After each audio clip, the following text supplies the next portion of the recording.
Iniciei a gravação. Quem chegou depois, estamos na página 46. A gente vai dar continuidade ao assunto da aula anterior sobre coesão, mas a coesão por conexão. Lembrando o que é isso? A coesão é o ato de ligarmos as informações dentro de um texto. A gente vai ligando, as informações são costuradas dentro do texto. E essa coisa da costura é uma metáfora que eu gosto de usar muito no texto.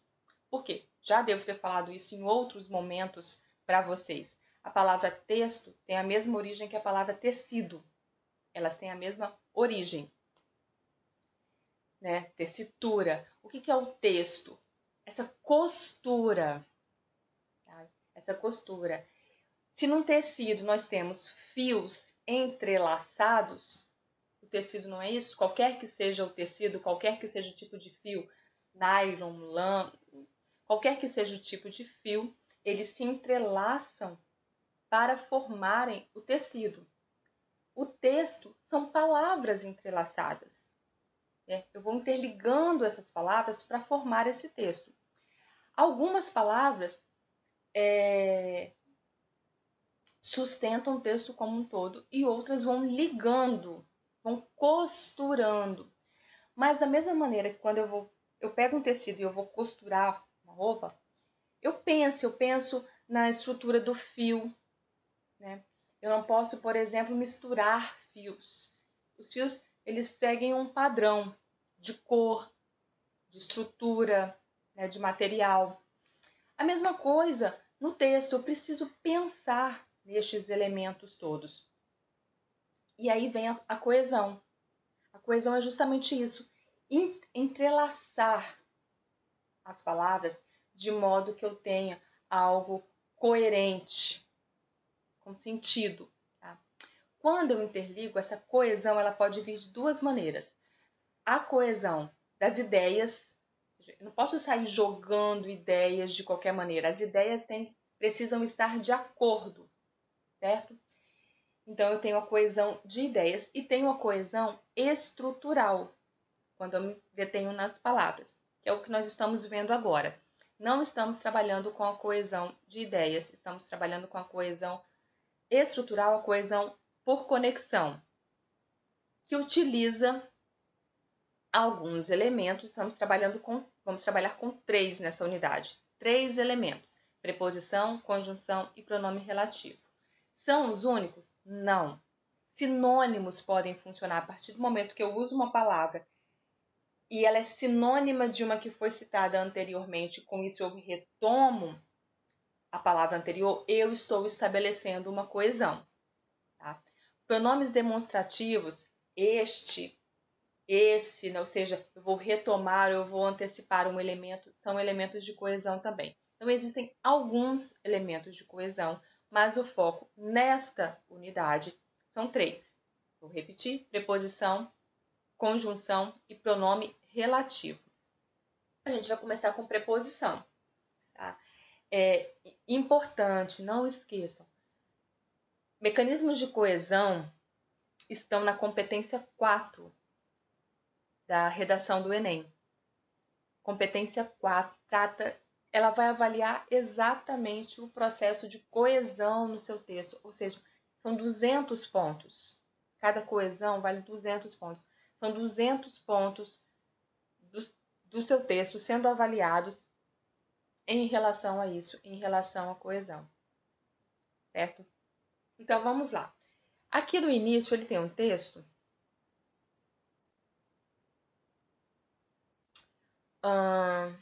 é um pouquinho longo. Eu vou passar por ele, vou passar o gabarito dele para vocês, para a gente ir para a questão gramatical. Tá bom? Eu vou passar o gabarito dele aqui para vocês. Ó, a primeira questão, letra C. O Plano Estadual de Educação Gaúcho revê questões de gênero, divergindo do Plano Nacional. C.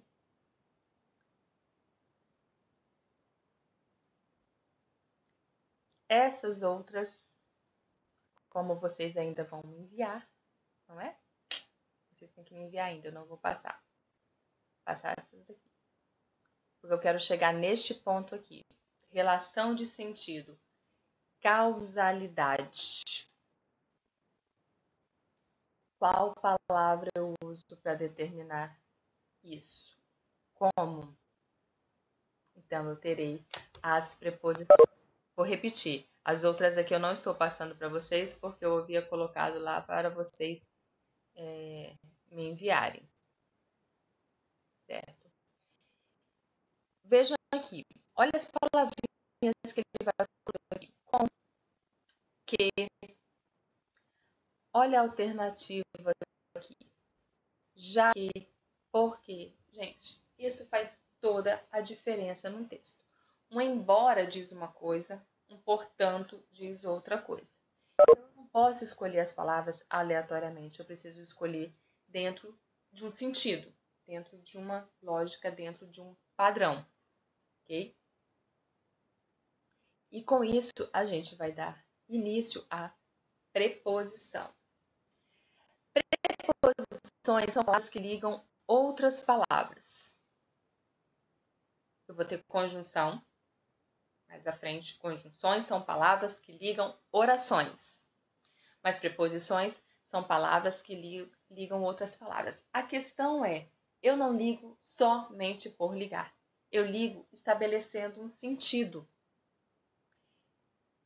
Um sentido de posse, um sentido de assunto, um sentido. Ok? Isso eu já dei como exemplo para vocês em outros momentos. Então, aqui, para dar início, ele fala o seguinte. Compare os títulos Menino de Engenho. Menino de Engenho é o título do livro de José Lins do Rego. E o livro de sonetos de Vinícius de Moraes. E reflita sobre o uso da preposição de nesses títulos e avalie as afirmativas. Olha só. Menino de Engenho. Menino de Engenho. Livro de sonetos. Então, aqui, a palavra de, eu vou colocar a resposta já para a gente analisar, já sabendo, tá? Aqui, ó. Todas estão corretas. Vamos à função. A função da palavra. A palavra de, nesses títulos, serve para ligar menino e engenho, bem como livro e sonetos. Básico, né?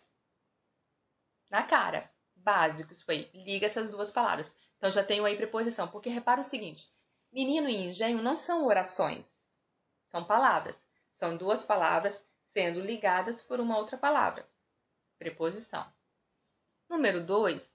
Embora a função seja a mesma, embora a função seja a mesma, qual é a função? Ligar palavras. Embora essa função seja a mesma, ela expressa sentidos diferentes nas duas construções. Sim, porque quando eu falo menino de engenho, significa um menino que veio do engenho, um menino que morava ou mora no engenho. É a origem. Tá? É o aluno de Cariacica. É a origem. E quando eu falo livro de sonetos, não significa que soneto é o lugar de onde veio o livro. Entendeu a diferença? Então, entendeu que mesmo eu tenho uma mesma preposição, que é o de, ligando duas palavras, elas não dizem a mesma coisa. Aproveitando, repara que essa alternativa 2, ela começa com uma conjunção, embora. O embora é uma conjunção que diz o seguinte, acontece algo que foge ao padrão, foge ao comum, foge ao esperado. Tá? Questão 3. Em Menino de Engenho, o de expressa a ideia de origem, já falei. Em livro de sonetos, expressa a ideia de conteúdo. Não é o livro que veio de sonetos, é um livro que contém sonetos. Então, sim, é verdadeiro. Por isso que todas as afirmativas estão corretas. Veja, esse tipo de exercício não é um exercício nem para você colocar a resposta correta, para você marcar. É um exercício para você formular um conceito na sua cabeça. É para isso. Em vez dele trazer um conceito pronto para você, ele pede que você faça isso, que você observe, para que você formule o conceito na sua cabeça, certo? Então já temos aí informações básicas de preposição. Liga duas palavras, tá? Nem sempre vai ter o mesmo sentido e o sentido vai estar de acordo com o contexto geral. São as 3 informações que eu já separo aí. Seguindo, são palavras invariáveis. Falei muito de invariáveis quando a respeito de advérbio. Palavras invariáveis são aquelas que não têm mudança nem de gênero nem de número. Gênero masculino e feminino, elas não vão, né, pro masculino e feminino e nem singular ou plural. O que pode acontecer é uma contração. Exemplos. Vou escrever os exemplos no chat. Eu tenho a preposição de, essa aqui. Essa preposição de, ela pode se contrair com artigo. Tá? Por exemplo, se eu falo, o livro é de... O livro é de alguém. O livro pertence a alguém. A quem? Pode ser a Fabrisa ou pode ser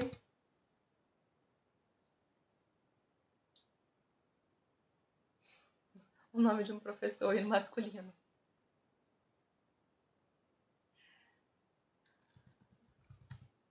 O Paulo. A Fabrisa, o Paulo. Então, eu vou juntar de com a e formo o livro é da Fabrisa. O livro é do Paulo. Vixe, coisa horrorosa. Tudo sem ponto. Gente, ponto final disso tudo aí. Pelo amor de Deus. Ponto final.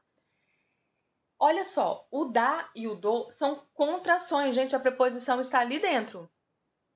Da é contração da preposição de mais o artigo a. E do é contração da preposição de mais o artigo o. Eles ficavam estudando isso lá atrás. Contração e combinação. Então, quando eu tenho das não é a preposição que foi para o plural, não.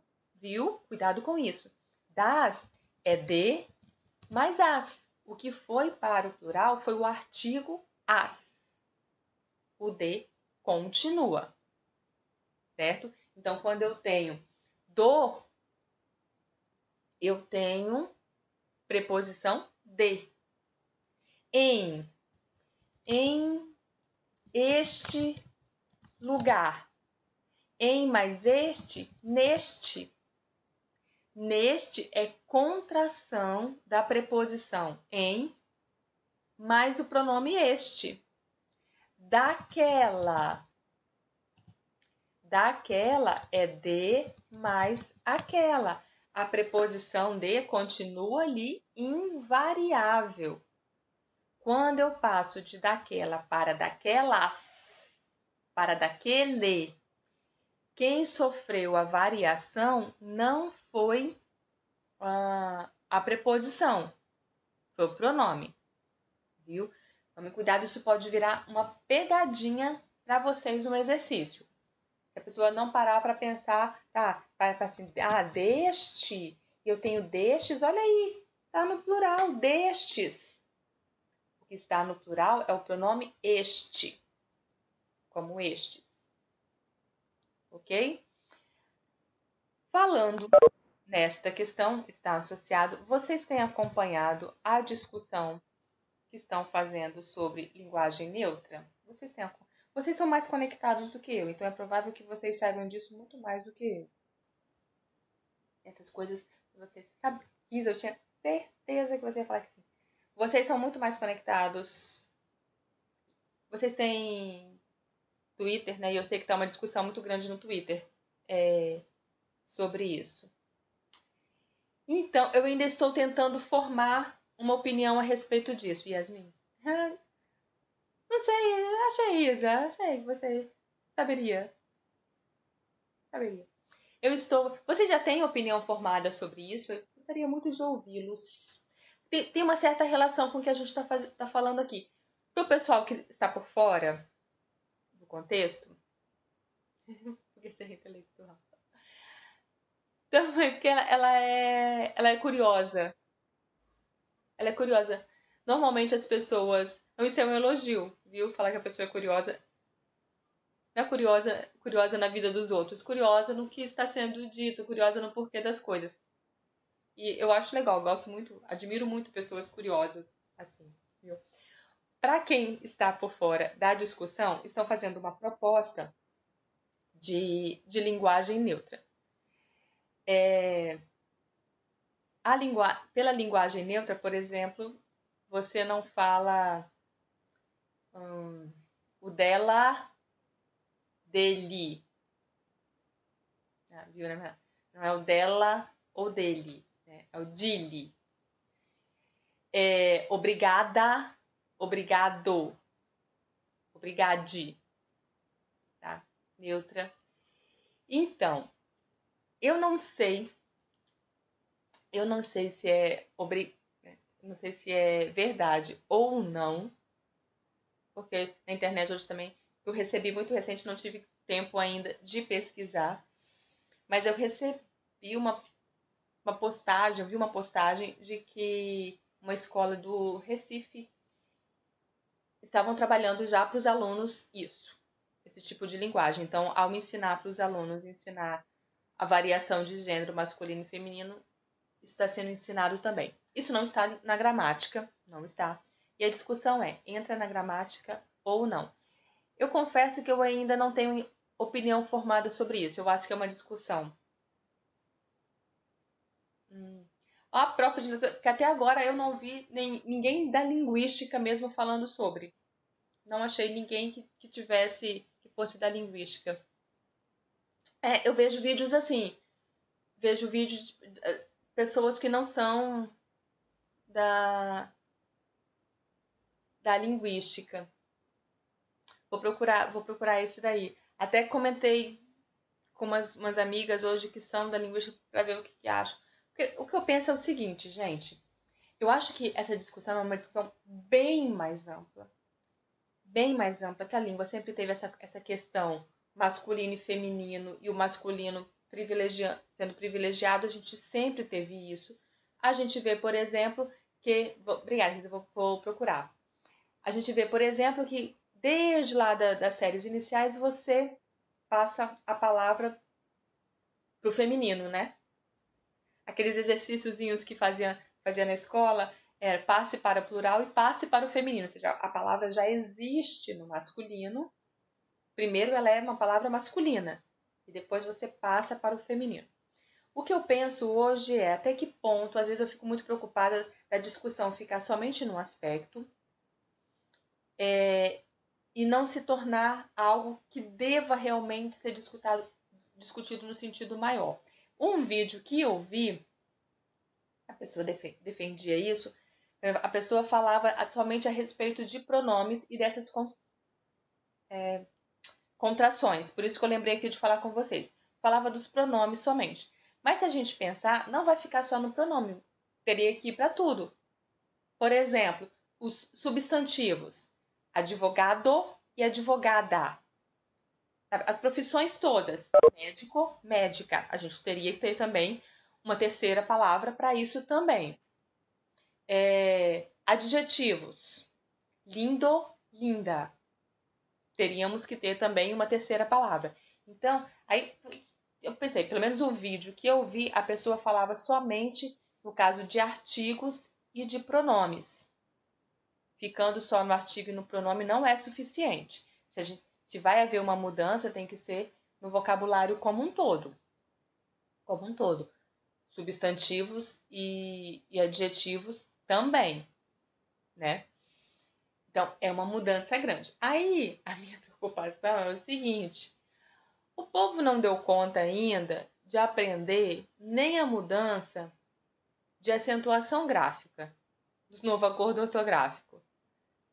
Que mudou o quê? Meia dúzia de regras Meia dúzia de regras de acentuação gráfica e o povo já não deu conta. Uso do if, o povo já não deu conta. Eu não sei até que ponto o povo vai dar conta dessa mudança, que vai ter que ser uma mudança muito ampla. Muito ampla, muito ampla. E até que ponto essa mudança vai trazer a discussão que precisa ser feita em relação a isso. Confesso que preciso.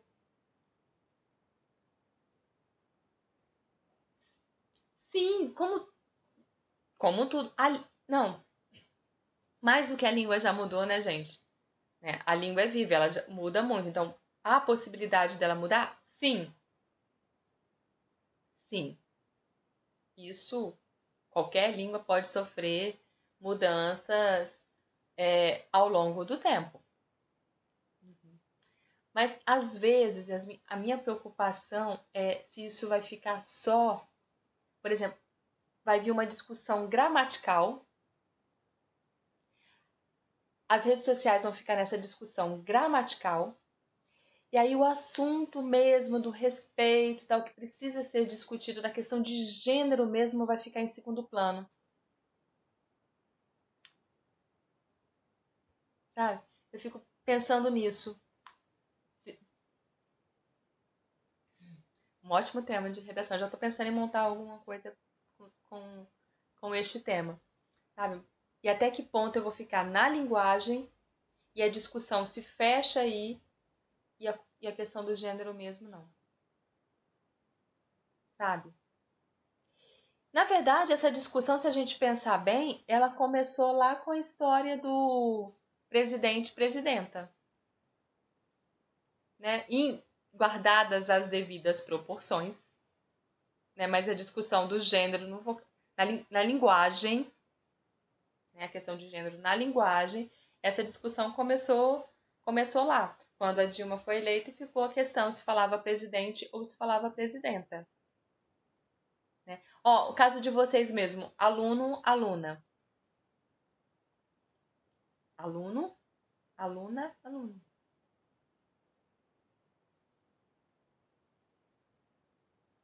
Então,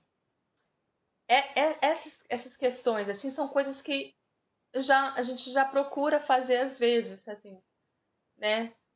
A gente já procura na linguagem. Ah, certeza, é assim, certeza. Mas mesmo se a gente pensar a questão do estudante, mas a gente tem o estudante, a estudante. E aí? Como é que fica? Né? Porque aí o gênero não está na terminação do substantivo ou do adjetivo, depende de como ele vai aparecer na frase, né? Pode aparecer como um ou como outro. Sim, eu sei quem é a Rita. Sei quem é.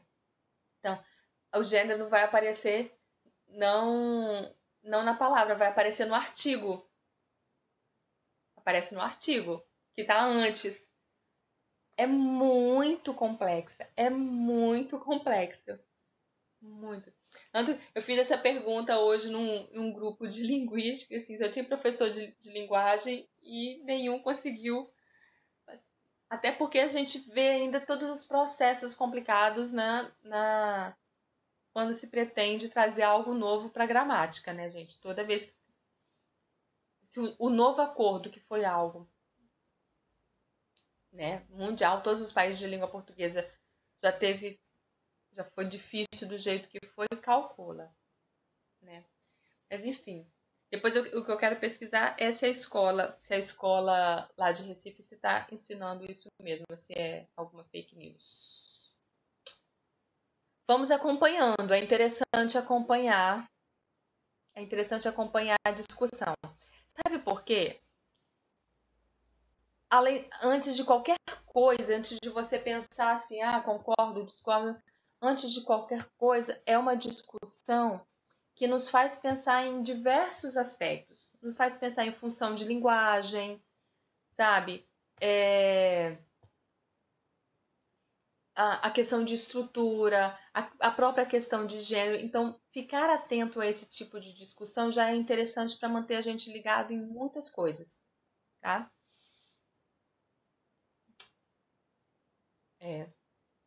O que me surpreende nesse sentido, viu?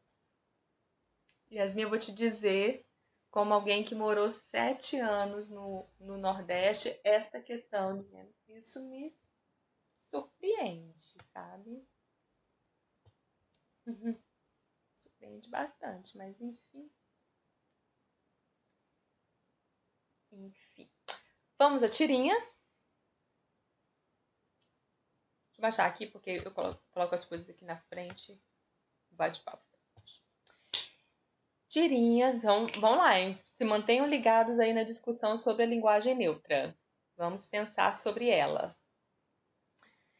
Vamos trocando informação sobre ela também para a gente formar a nossa opinião.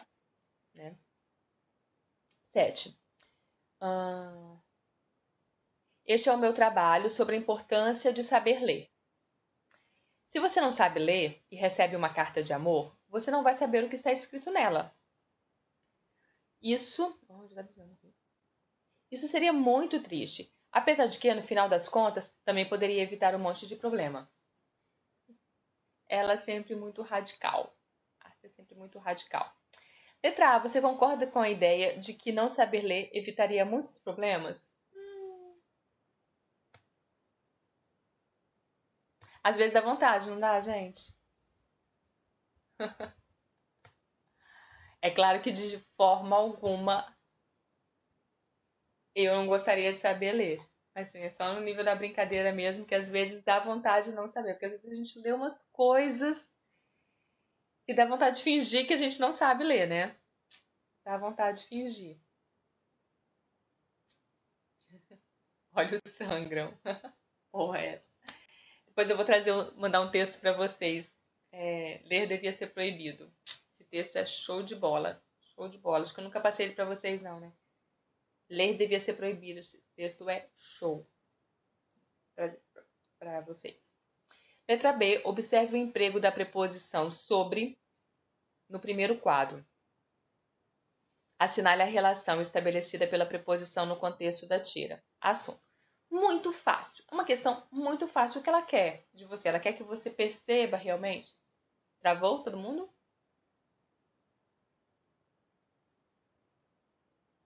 Voltou. Legal. Olha só, o que ela quer é simplesmente que você perceba que a preposição vai indicar sentidos diferentes. Repare, esses exercícios iniciais são para isso. Sentidos diferentes. Neste caso aqui, sobre indica um assunto, mas sobre pode indicar também um lugar. Né? A apostila está sobre o armário, indica lugar. Então é isso. Mais uma informação a respeito de preposição. Ela muda de sentido dependendo do contexto. Ok? Letra C, a preposição poderia ser substituída sem alteração de sentido pelas expressões a respeito de e acerca de. Por que ele fala isso para vocês? Para inserir locução prepositiva. Locução, duas ou mais palavras com uma única função, com a mesma função. Então, sobre é uma preposição. Acerca de, a respeito de, locução prepositiva. Mas também invariável, mas também indicando um sentido. Ok, pessoas? A gente para por aqui. Vamos continuar amanhã com estas relações de sentido. Vamos começar exatamente com isso amanhã. As relações de sentido. Muito obrigada pela paciência, pela presença, pela participação. Beijos, bom resto de dia. Até amanhã. Tchau, tchau. Nos vemos amanhã. Pensem aí em dúvidas.